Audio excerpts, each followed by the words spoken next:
All right, so we're going to move on to our next portion of the evening, our guest speaker. Last fall, I arrived in the summertime. In the fall, I knew we were going to have a ball. I knew we had to have a guest speaker, and so I had a list kind of going in my mind of who I thought I'd like to invite as a guest speaker. I had a list of some folks, a couple of general officers. I had a friend of mine who's kind of highly decorated in Iraq. I had a CEO, big CEO out of Boston, talk about leadership. And while I kind of had that list in my mind, I also learned that a cadre member in our department was marking his 50th year of service to our Army this year. So it wasn't hard to put those two things together, need for a guest speaker and a great member of the cadre who is marking his 50th year of service to our Army. And so at that point, I decided to invite retired Sergeant Major Gary Fortunato to be our guest speaker for this evening. I wanted on my list of things I wanted to, speaker to come and talk about, or to be, is someone who is highly credible. Gary is highly credible to cadets and cadre alike. He has built a powerful reputation across Cadet Command for his expertise and knowledge. He consistently reflects the Army values to all those with whom he interacts. His record is that for 50 years he's answered his country's call for duty, honor, and country. It's highly evident to everybody here, you all know better than me, we've only been here a short time, that he loves cadets, he loves the Patriot Battalion, he loves the United States Army. So I think there's no better messenger than him on this occasion. I won't read you Sergeant Major Fortunato's full biography, which you can find in your programs. I just want to take a look at. I want to mention a few highlights before I invite him to come here and give his remarks. And as I do that, we've gathered a couple of pictures of his time serving in the last 50 years I hope will appropriately prepare us. Gary! Never!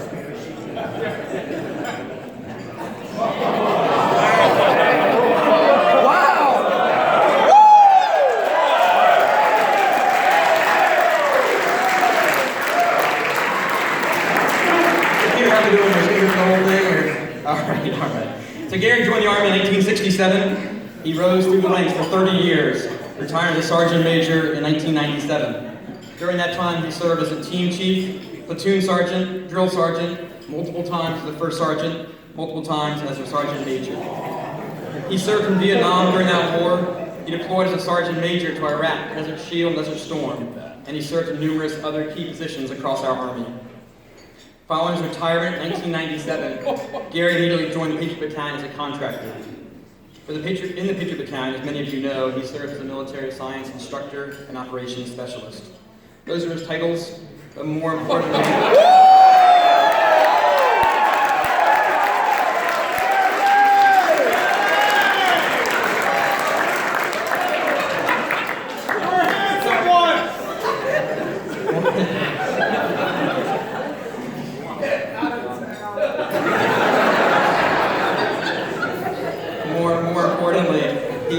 he is really a tremendous example and mentor to countless cadets, as you all know, and to folks who have gone ahead. He's a rich source of advice to his fellow cadre, both in our program and across Cadet Command, and he's a faithful friend to many, many alumni. Gary also holds degrees from Mount Wachusett. Did I say that right? Yes. Wachusett College. You guys have some weird names up here in New England. Wachusett College and Providence College. He and his wife Carol live in Pepperell, Massachusetts. It's a mark of his devotion to both this program and to his family that he drives over an hour, hour and a half, 2 hours. 2 hours each way every day, Monday through Friday, to serve in the way he does. That's 4 hours on the road because he loves the cadets and the Patriot Battalion. Carol, his wife of 46 years.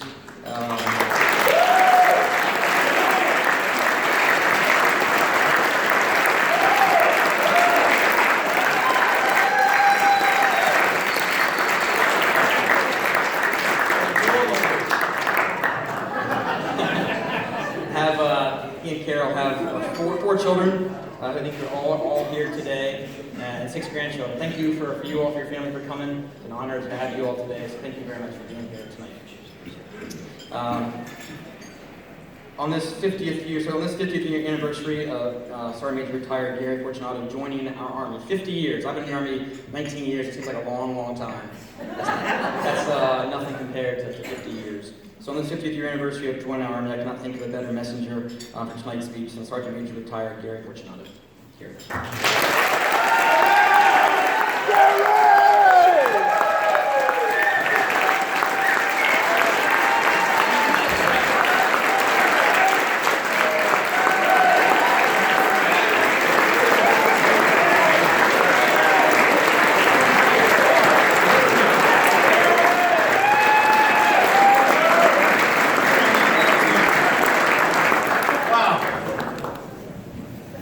Surprises, surprises, surprises. Everybody knows, if you've ever been in my class, which is just about everybody, there are two key words that belong to the sophomore class that I make you take forward.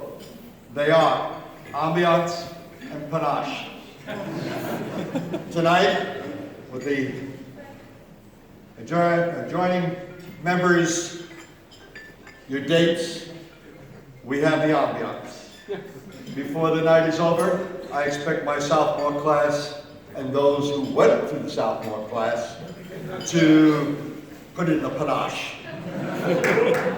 I decided tonight, and everyone knows I'm not very good at writing speeches, but my boss told me I had to write speeches, so I wrote a speech, and then I left it on my desk, which was not a smart move, because when I got it back, I had a whole bunch of stickies on it. And I will tell you what the stickies say. The first one, to Mr. Gerard.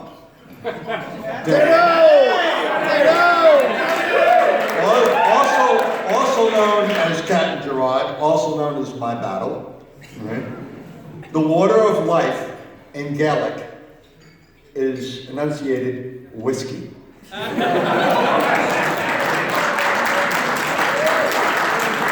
my boss, there are no dancing on tabletops.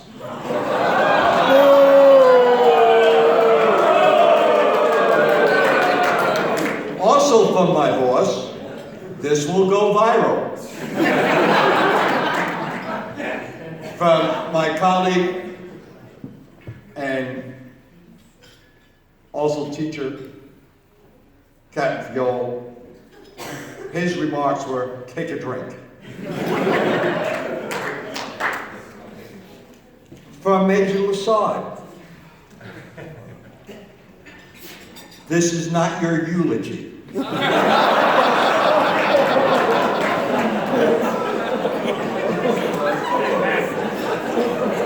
Another remark from my boss, must evoke emotions.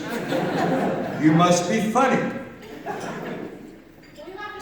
And from Christine Drescher, who wants to remain anonymous, don't be long-winded. From my wife, who pulled a fast one over by getting my children to come down. You need to understand, other than one, none of my children have ever been to a military function other than my youngest daughter. So to have all of my sons and daughters and their wives present tonight, and upstairs is my youngest granddaughter and oldest grandson, this was a surprise. Thank you.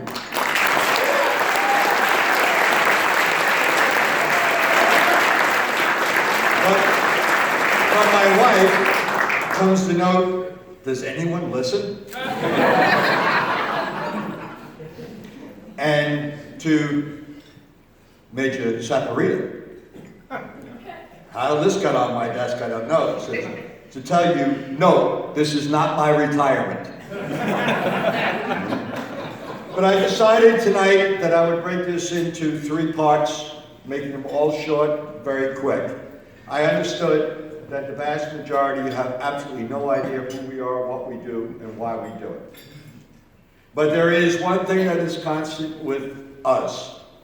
It's our uniform. And from the very beginning of time, and I was there,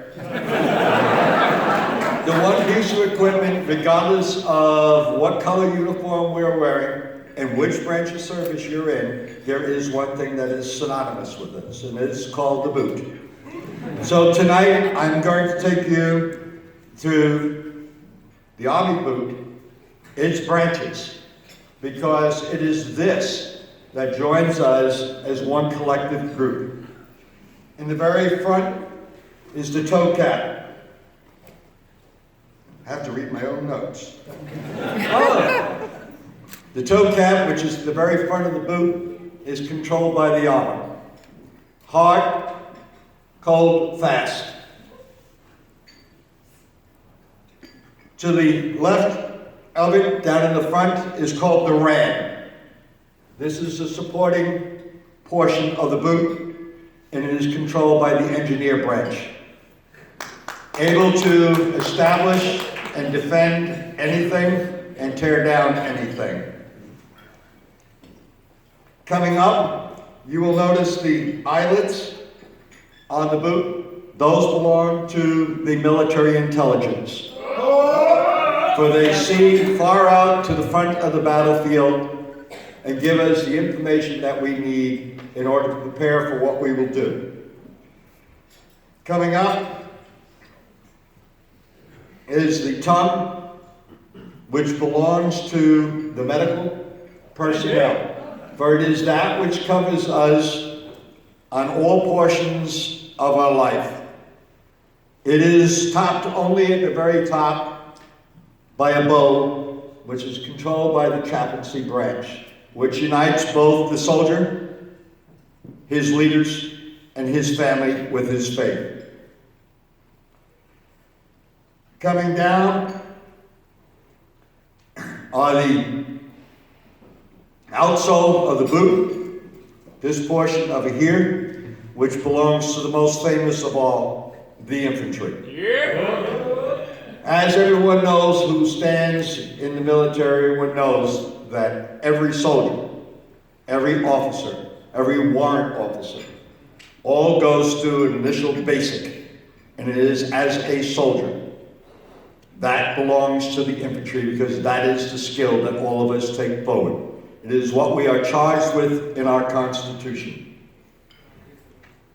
On the backside are the lugs, down here on the bottom. That is controlled by the transportation branch. For without it, whether it is by air, by sea, by rail, or by land, they have been there with us, charging forward, making sure that everything that we need or we don't need, I thought everyone would catch that one, still comes forward. You haven't learned what a Class 6 is yet, but you will. Coming up, the boot, you have the upper portion of the boot.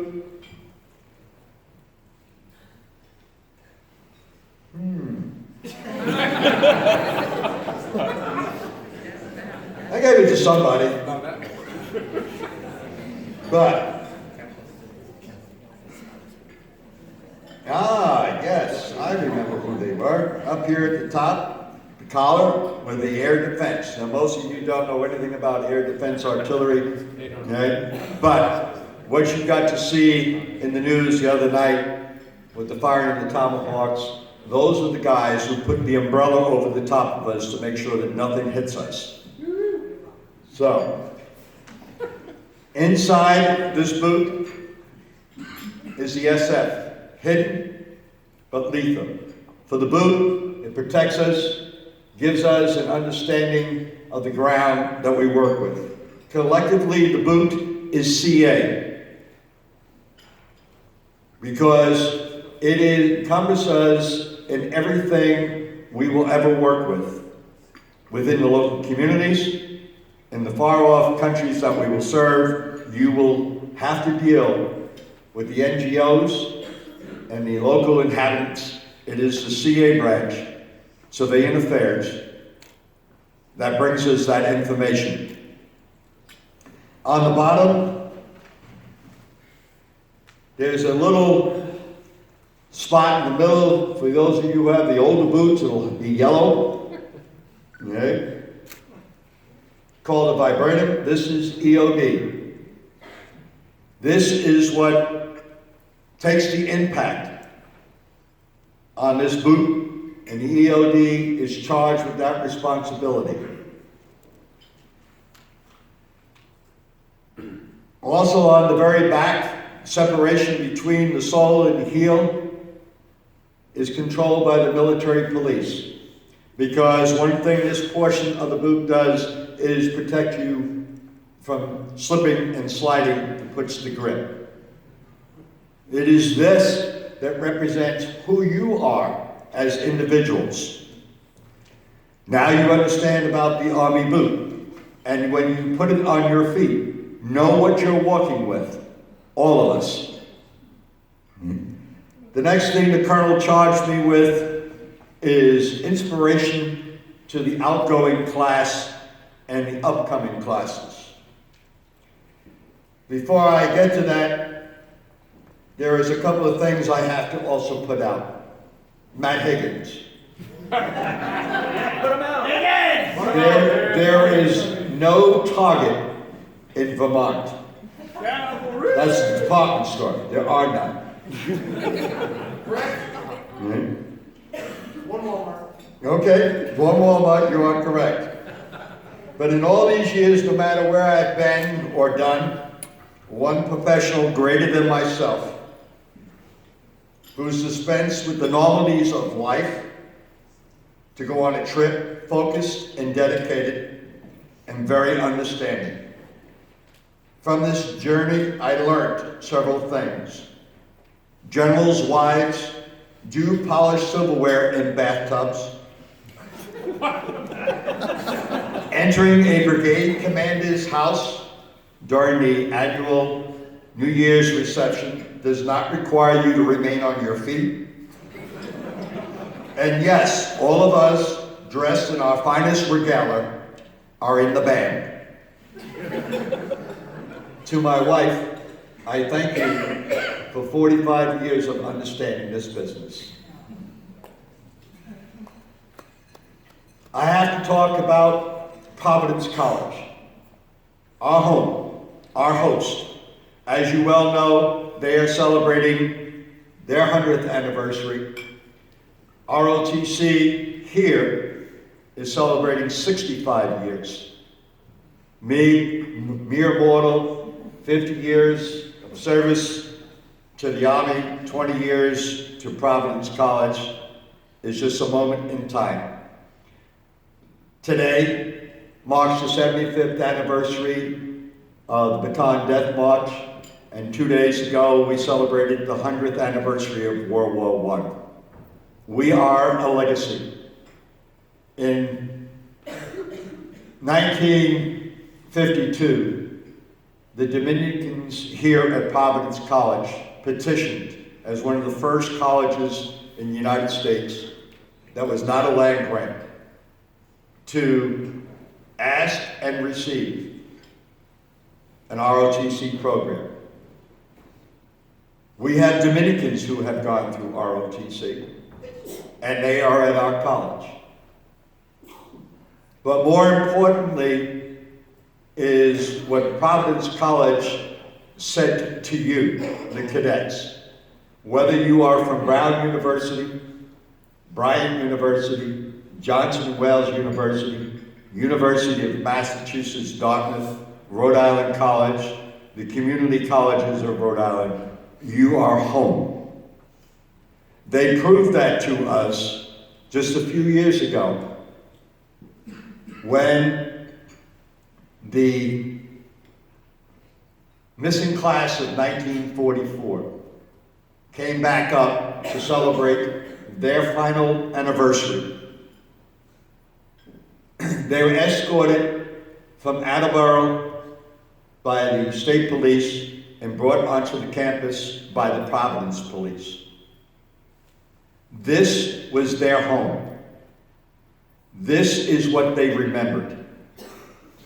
Shortly after that, a well-known author by the name of Stephen Ambrose, with a research historian from Bryant University, wrote a book. Most of you know it. And in the back of the book is a dedication to Providence College and its ROTC and the college as a whole. for remembering them. From that remembrance, every missing person from the class of 44 was given an honorary graduation certificate. The unique part was they reached out to us and said, we would like you, the ROTC, to present it. We made phone calls to various bases throughout the United States where our alumni were at to deliver the certificates because these people were no longer living in Rhode Island. That is your history. But it didn't stop there. A few years later, a young gentleman came to us by the name of Ken Kraetzer and said to us, there is a history in the grotto that has a missing piece. That missing piece were the Jewish chaplains from World War II. Would you, as a program, undertake sponsoring, knowing, learning, and building the monument? We had a very small part of it. That gentleman over there pushed through Congress, pushed through the War Memorial Committee of Washington, D.C., the city of Washington, D.C., and the carekeepers of Arlington to erect the correct statue, monument, to the missing chaplains that served in World War II. For us, the unique moment came when we were honored to be the only college in its long trip to Washington, D.C., to appear on our campus, where we invited the senior rabbis from New England to come to our campus and dedicate it. That was done by an alumnus of us. But it didn't stop there. Today, there is another monument being built to name all the chaplains who have served, regardless of their religious background, in Washington, D.C., in Arlington. And it all started from our grotto and one man that stands against the wall. Thank you, Ken.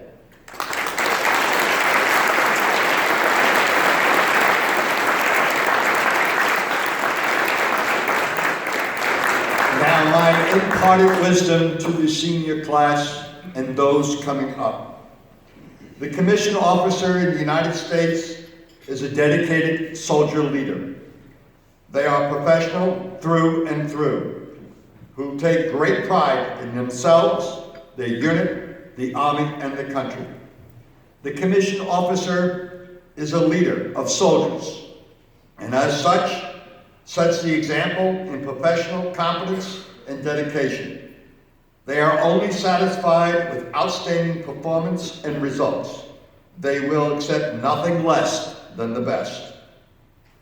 The commissioned officer has earned their badge and position because they have demonstrated through performance the qualities of a soldier leader. They always set the example. They would not ask any subordinate to deviate from that high standard that are a hallmark of an outstanding unit. They always strive to improve their soldiers and thereby their unit. The commissioned officer is fair, consistent but firm, realizes that newly arrived young soldiers require extra guidance and counseling.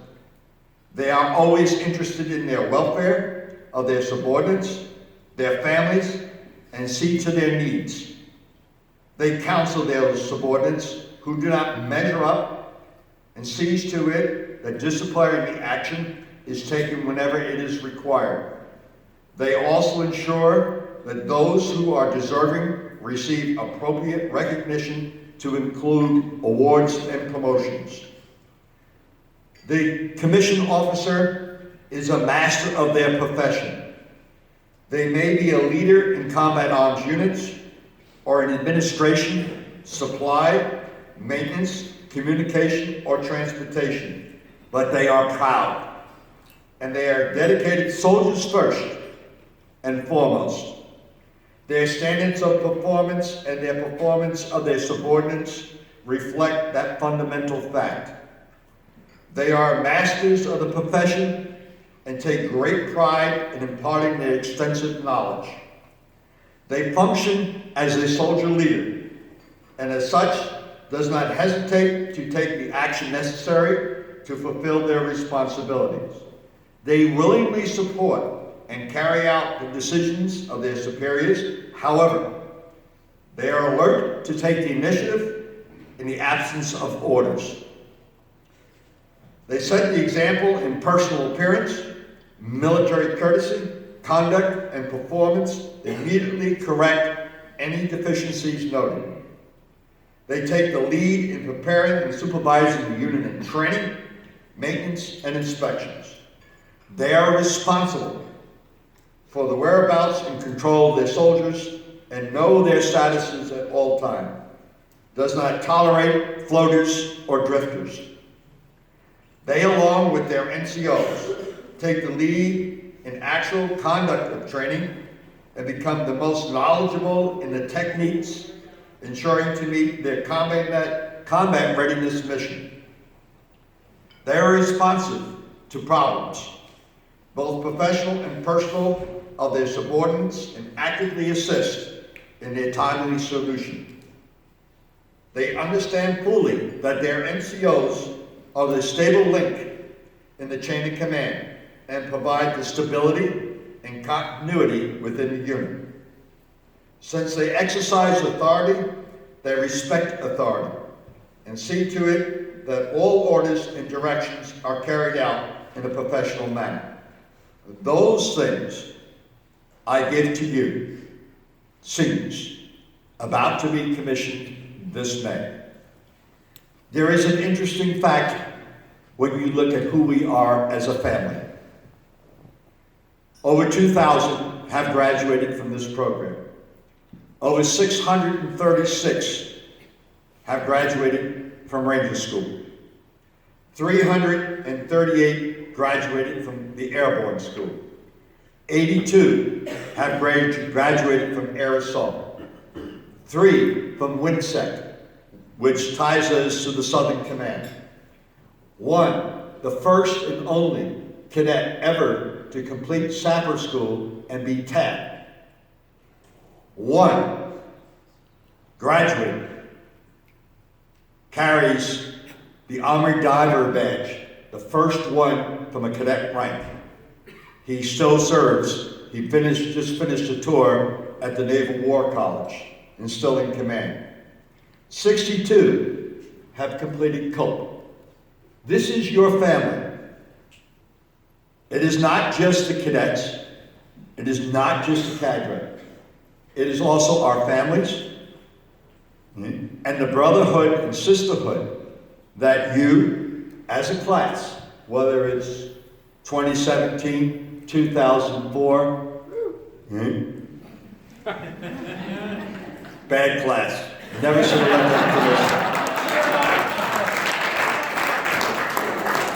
commission. But you have the honor in sitting in one of the few programs throughout the 270 that exist that one does have a presidential citation given to it.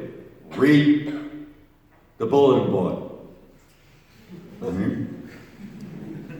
This is the only college that was authorized a Blue Star flag, which sits in St. Dominic's Chapel to the left-hand side. This, your family, will carry you forward.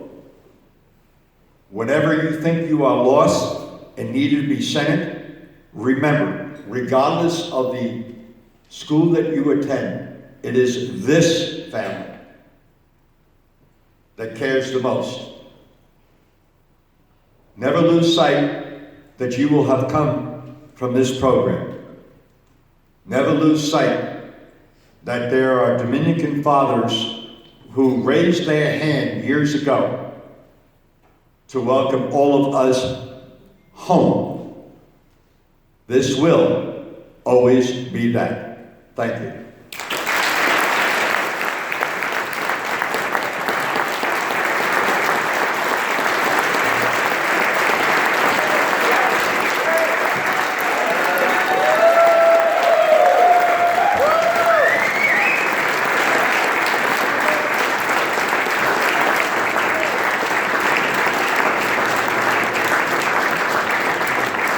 Gary Fortunato, simply put, in my own words, you are a legend. Your name seems to transcend any type of space and time, whether it be underneath the rappel tower at Fort Knox, Kentucky, or in a professional development meeting at my National Guard unit. The wise words of Sergeant Major Fortunato seem to appear time and time again. So, to be perfectly honest, every time that we've had a discussion, I'm not really sure. A lot of times I walk away and think, what did he really mean by that?